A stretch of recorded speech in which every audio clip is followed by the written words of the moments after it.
Pretty much every business today is sitting on a mountain of data. We're talking customer info, sales figures, website clicks, you name it. It's a potential gold mine for sure, but for a lot of us, it feels way more like an avalanche. So in this explainer, we're going to give you the map and the tools you need to turn all that data chaos into some real, crystal clear strategic advantage. Let's dive in and start crafting your data and analytics strategy. Okay, so here's our game plan. First, we're going to look the problem right in the eye, what we call the data deluge. Then, we'll introduce our hero, the data strategy. We'll build it from the ground up with 3 core pillars. After that, I'll give you a super practical 4-step roadmap to actually make it happen. And finally, we'll look at the incredible future this whole thing can unlock for your business. All right, let's paint a picture. Your business is collecting more information than ever before, right? Dashboards are overflowing, spreadsheets are a mess, databases are bursting at the seams. And yet, when it's time to make a really big decision, you still find yourself kind of relying on guesswork. Well, that's the paradox of the digital age. We're literally drowning in data, but we're starving for wisdom. So let me ask you a simple but really powerful question. Is your data actually working for you, or are you working for your data? Come on, be honest. Are you spending all your time just trying to manage it, clean it up, find what you need? Or is your data actively giving you the insights you need to move forward? For so many, it really feels like the data is the boss and not the other way around. And if you feel that way, you are not alone. The scale of this problem is absolutely staggering. A full 85% of big data projects fail. Just think about that for a second. That's a huge amount of wasted time, wasted money, and wasted effort. And it's not because the data isn't valuable. It's because there's no strategy to unlock that value. The stakes here are incredibly high. So really, this is the choice that every single business faces. On one hand, you can be data-rich but insight-poor. That's where decisions are based on gut feel, resources get wasted, and you're always just reacting to things. Or you can be data-driven and decision-ready. That's where you're making choices based on facts, you're operating efficiently, and you're proactively driving your own growth. Our whole goal here is to move you from the left side of the screen over to the right. So, how do we make that leap? How do we get from one side to the other? Well, the answer is the hero of our story today, the data and analytics strategy. And listen, this is not just another buzzword. It's the actual practical blueprint that guides you right out of the chaos. So what is it exactly? Well, a data and analytics strategy is just a formal plan. It clearly lays out how your business is going to handle its data, from managing it to analyzing it, all for one single purpose, to achieve your specific business goals.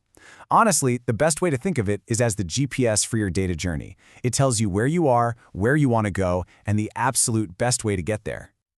And this quote from Simon Asplund-Taylor just hits the nail on the head. Imagine your business goals are on one side of a giant canyon, and all the amazing potential locked inside your data is on the other. Your strategy? That's the strong, reliable bridge that connects the two. It lets you cross over and achieve some pretty incredible things. So how do we actually build this bridge? Well, a solid strategy isn't one big, complicated document. No, it's built on a foundation of 3 really essential pillars. If you get these 3 things right, your entire structure is going to be strong and stable. The first, and you could argue the most important pillar, is people and culture. Look, you can have the best technology in the entire world, but if your team doesn't have the skills or even just the mindset to use it, it's completely useless. This is all about fostering a culture of curiosity, where asking, hey, what does the data say, becomes second nature for everybody, from the brand new intern all the way up to the CEO. Next up is our second pillar, technology and tools. This is all the infrastructure that powers your strategy. But here's the crucial point you gotta remember. The technology should serve the strategy, not define it. It's about picking the right tools for the job you need done, tools that make it easy to collect, store, and analyze your data in a way that directly supports your goals. And our final pillar is process and governance. Think of this as the rule book. It sets up clear guidelines for things like data quality, security, and who gets to access what. Now, governance isn't about creating a bunch of bureaucracy and red tape. It's about building trust.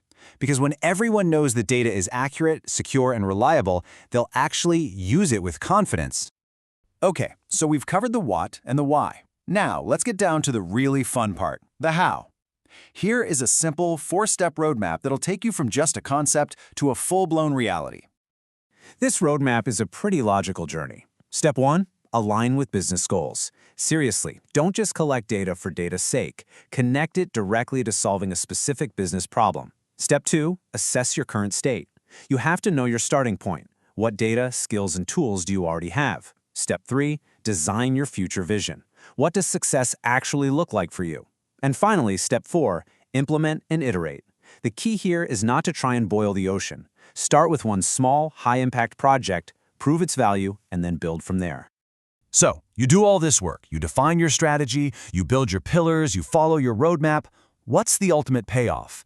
Well, it's about fundamentally transforming how your business operates and, honestly, how it competes in the world. When you get down to it, this matters because it allows you to move from constantly putting out fires to proactively seeing what's coming around the corner. You'll start to uncover new ways to generate revenue, find new efficiencies. You'll build a competitive advantage that other people just can't easily copy. And maybe most importantly, you're going to empower your teams with the confidence that comes from clarity, turning what was once your biggest data headache into your greatest strategic asset. So I'll leave you with this one final thought. Forget about all the grand 5-year plans for just a moment, and think about tomorrow. What is the one crucial decision you could finally make with total confidence if you only had the right data, right now, today? That is the power of a strategy, and that's the future you can start building right now.